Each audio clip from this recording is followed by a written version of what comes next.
안녕하십니까. 국민의힘 최보윤 의원입니다.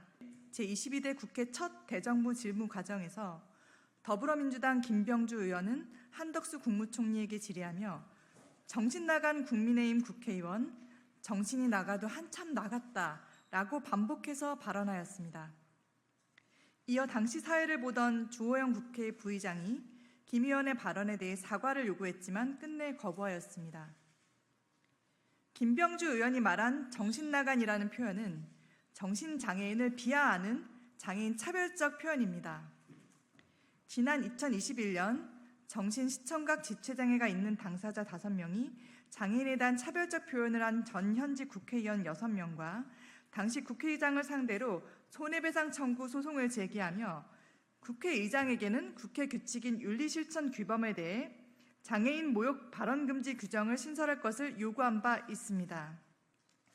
당시 재판부는 정신분열, 외눈박이, 꿀먹은 벙어리, 절름발이 등의 표현은 장애인을 낮춰 부르고 혐오감을 일으킬 우려가 있는 표현이라고 인정하였고, 국회의원이란 사회적 편견을 반영한 언어 습관에서 누구보다도 먼저 인권 존중의 가치를 세우고 실천하는 데 앞장서 모범을 보여야 한다며 국회의원들을 꾸짖기도 하였습니다.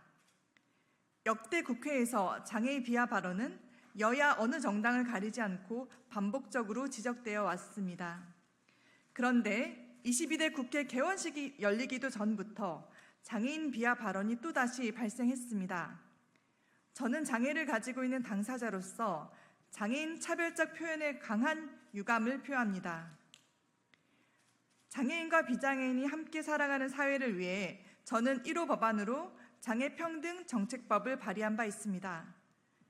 정부가 추진하는 정책 또는 예산 수립 과정에서 장애에 대한 조치를 고려하도록 하고 장애인지 정책 또는 예산을 도입하도록 촉진함으로써 장애인의 완전한 평등과 사회 참여를 달성하고 사회 통합과 장애 주류화를 실현하는 것을 목적으로 합니다. 김병주 의원의 장애인 차별 표현은 우리 사회의 잘못된 장애인 인식의 현실을 보여주는 사례로 장애평등 정책법 제정의 필요성을 뒷받침해주고 있습니다.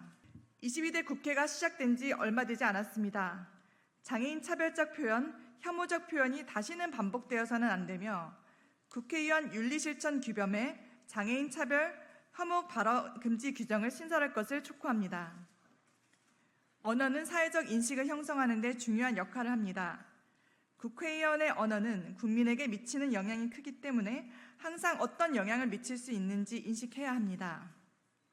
상대방을 존중하는 표현을 사용함으로써 장애인에 대한 부정적 인식을 줄이고 평등한 사회를 만드는데 제22대 국회가 기여할 수 있기를 기대합니다. 경청해 주셔서 감사합니다.